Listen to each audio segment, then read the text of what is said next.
A senior Israeli defense official has said that Israel's military is poised to evacuate Palestinian civilians from Rafah and assault Hamas holdouts in the city. Do you feel that U.S. concerns about an operation in Rafah have been heard or addressed? We don't. This is an ongoing process.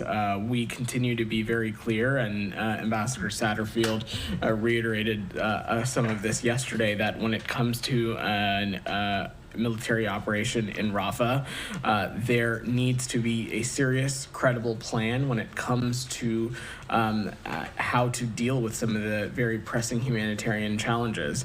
You've heard me talk about these before. First and foremost, we have more than 1 million people seeking refuge in Rafah. Rafah as a region continues to be an important conduit for humanitarian aid, as well as a region of safe departure for foreign nationals. For these reasons and many others, we continue to engage directly with our partners in Israel about them needing a very serious, coordinated, and well thought out plan when it comes to any military operation in Rafah. Have you gotten any assurances on protection of civilians from the Israelis? We are having these conversations. They are ongoing. Obviously, in the broader sense of the conflict, we have stressed the moral and strategic imperative of protecting civilians and making sure that every possible step is taken to protect and minimize civilian casualties. But on the topic of an operation in Rafah, this is a conversation that we're going to continue to have. You might have been in the briefing last week in which we talked about the National Security Advisor Sullivan's meeting through the Strategic Consultative Group to talk about some of these issues.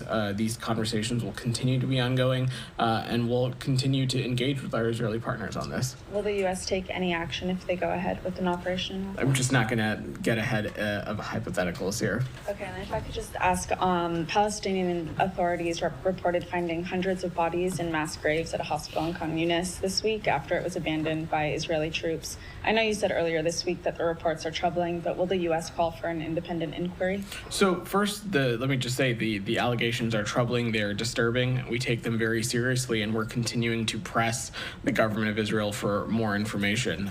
It's our understanding the IDF has spoken to some of this publicly. They've stated that in search of Israeli hostages, they have uncovered graves in the area where Palestinians had previously been buried, and after determining that no hostages were there, these graves were recovered. Obviously, the IDF can speak to specifically about their operations in the region, but we're also continuing to press the government of Israel for more information onto what this is and what the circumstances are here. And when we have that information, we'll be happy to share that with you.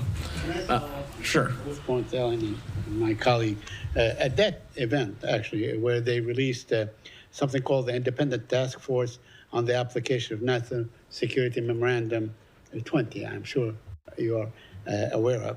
Now, these two former officials from the State Department, they were, of course, they're private citizens, but they were speaking officially of their time spent in the State Department. So you are saying that there's never been, at any time, a special treatment of Israel in terms of dispensing aid, military aid, or otherwise, or even political aid. Said, what I'm saying is that when it comes to the security relationships that we have with countries around the world, whether it be Israel, whether it be any other country where we have a robust security relationship, the applications and standards of the laws that guide that security relationship, including the laws and procedures that guide accountability measures that are in place within our system to ensure that human rights are not being violated, to ensure that American assistance is being used properly.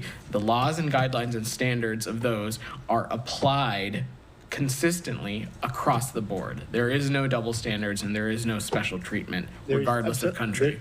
There's absolutely no special treatment of Israel at any given point in the past 50 years, whatever. Said, I can only speak to this administration and the work that is ongoing here. I think we always don't like turning these press briefings into history lessons. I'm not here to speak about 50 years. What I can say is that since the onset of this administration and our long-standing security relationship with Israel, this has been the case. Yeah, I'm not interested in relitigating in history either.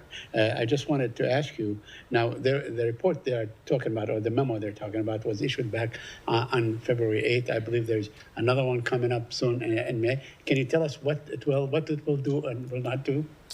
Said, I'm going to not get ahead of the process here. You saw around in March us speak to this first benchmark, which was receiving these letters from the various ministers and government officials who we have security relationships with. But beyond that, there is, of course, an additional component around the May 8th date. And so I'm just not going to get ahead of that process. Yeah, two more points.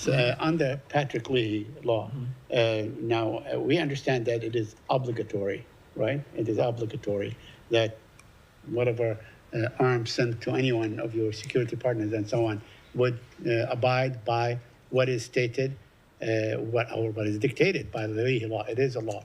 So can you share with us the mechanism that you apply in enforcing that law? So, Said, without getting technical, let me just be clear. Of course, we take our obligations to the Leahy law incredibly seriously. It is another example of a tool that we have at our disposal that we continue to apply consistently across the board when it comes to countries in which we have security relationships. A determination on a Leahy law violation would essentially mean that we would have been found gross violations of human rights, and then particular components under a particular country where we have a security relationship, those specific components would be ineligible for U.S. assistance. But again, that is talking about it in a broad term, and I'm not going to get more specific than that. And lastly, on the mass grave, now an Israeli spokeswoman for the Israeli army basically dismissed the whole thing, dismissed the charge. Now, you're saying you find it troubling and you asked the Israeli government for a clarification. Do you expect them to come back to you with these clarifications? Do you have a time frame? I don't have a time frame for you, and we do expect them to provide us with more information. But considering that this is just happening and it has a certain level of urgency, I mean, considering that the UN is asking for an independent investigation and so on, do you say that we need a response within this period of time? We are stressing the urgency of not just this incident, but other incidents in which we continue to press our partners in Israel for more information and more details about the circumstances surrounding it. We don't always read those conversations out. Sometimes they are private, but our partners in Israel are ones in which we engage with regularly around the clock at varying levels, and we'll continue to do so. Thank you. Elizabeth, go ahead. There was a report in Israeli media over the weekend that Israeli Finance Minister Smotrich is pushing to legalize 68 outposts in the West Bank. Does the State Department have a reaction to that report, and is this something you've raised with Israeli officials? So, look, these reports about directives to support illegal outposts in the West Bank, we believe that to be dangerous and reckless. Our policy, U.S. policy, remains that settlements are counterproductive to the cause of peace, and the government of Israel's program is inconsistent with international law. And we'll continue to urge Israeli officials to refrain from taking actions to fund outposts that have long been illegal under Israeli law. Actions or announcements seeking to expand outposts will only move the goal of peace and stability in the region further away. Abby, on the region or anything else? Yeah, go ahead. Hamas released a video today of Israeli-American hostage Hirsch Goldberg-Pollen. And I wondered if you had any comment on the video and if you had any further information on proof of life or the date of the video? And more broadly, if you could give an update on the hostage discussions. Sure. So the video itself is being actively examined by the Federal Bureau of Investigation and the Hostage Recovery Fusion Cell. I can't comment on it any further at this time on any of the specific parameters on the verification of it or not. But I will just note that if it's real, that this is another example of Hamas preferring to hold hostages rather than end the war and bring much needed relief to the Palestinian people in Gaza. On the matter of hostage talks and negotiations, Abby, there is a deal on the table. Release the sick, the wounded, the elderly, a woman, and there is a ceasefire. It's simple as that. The whole situation continues to be totally unacceptable to us. Since October 7th, we have stressed at every tide and turn that every single hostage needs to be released. And candidly, over the course of this conversation, it's something that the world has lost focus on a little bit, that it is Hamas that started this war. It's Hamas that is continuing to hold hostages and has the ability to end it by releasing them. When it comes to this video, Hersh should be home with his family. And we and Secretary Blinken are not going to rest a single minute until that happens, including the president, of course. Alex, on the region? On Iran, if I may. Let me see if there's anything else on Gaza specifically before we pivot to some of the broader topics. Go ahead in the back. Does the U.S. support an investigation into the mass graves found in Gaza, an independent investigation? So, as I said, we're continuing to ask our partners in Israel for more information. I don't have an additional assessment to offer. So you want that. Israel to investigate, but not an independent? We are asking for more information on the circumstances relating to the reporting of the mass grave, as I said to both of your colleagues when they asked this very same question. Go ahead. So in the human rights report released on Monday, you said that Israeli government took some credible steps to identify and punish officials who may have committed human rights abuses. However, we have not seen some credible steps regarding several investigations since October 7, including the killing of Hind Rajab. I wanted to follow up on what Matt said last week. He said that you would ask for more information in light of the recent Washington Post report, which casted doubts on earlier Israeli findings. Any updates on these? Have Israelis gotten back to you?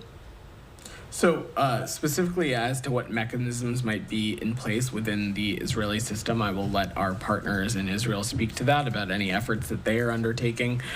From the United States perspective, you've heard me say this before, we consistently in all conflict zones continue to assess and identify evidence, facts, situations on the ground.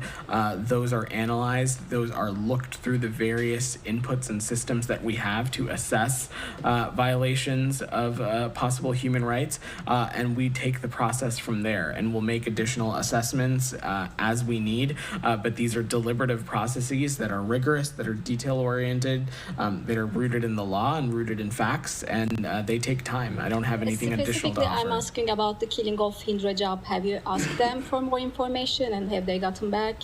I'm happy to check on this case specifically. I don't have anything from any here. Updates on World Central Kitchen aid workers? You were reviewing Israeli findings. Have you made an assessment? So when it comes to the findings in the World Central Kitchen, that tragic event, you saw our partners in Israel take a number of steps when it comes to accountability measures, specifically as it relates to dismissing 3 officers and placing some additional others on probation.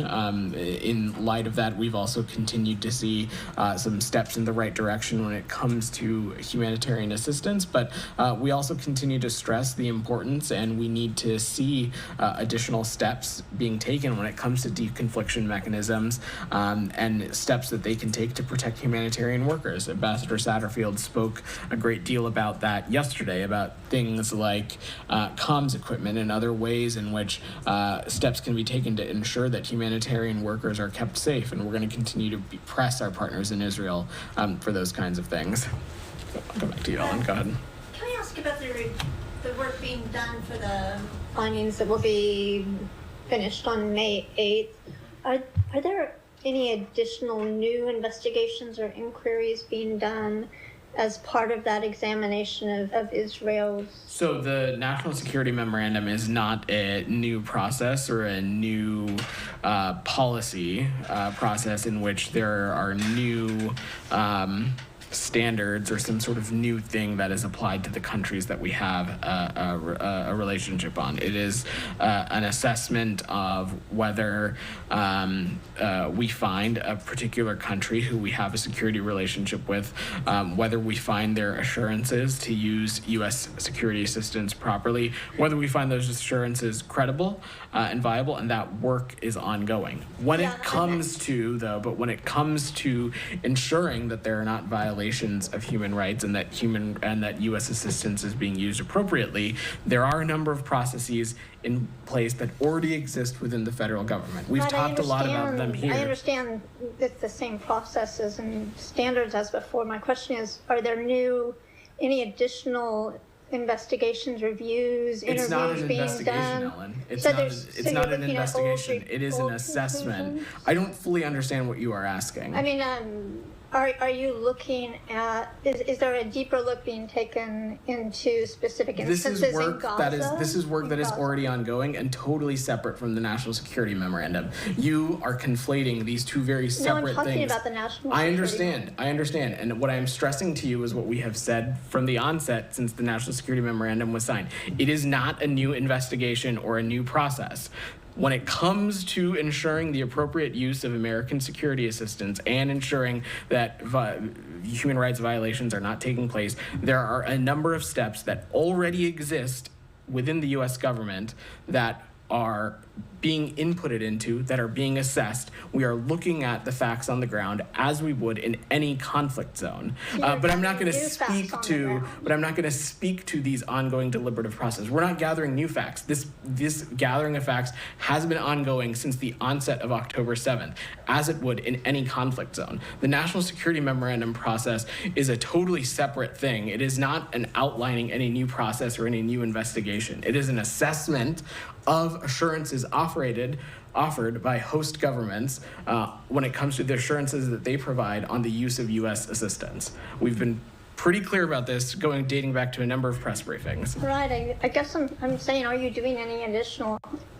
You've got the assurances, but how do you determine their accuracy? That is the work that's ongoing. I don't mean to sound like a broken record, but this is the work that has been ongoing, not just in this conflict zone, but in every conflict zone on the face of this planet, where we look at the facts on the ground, we work with civil society organizations, we work through our embassies and consulates to assess what is happening on the ground, and those facts, they then are assessed and looked at further, they are examined, and they can move into various other processes as well, whether they be whether it be a Leahy process, whether it be something else. That work is always ongoing.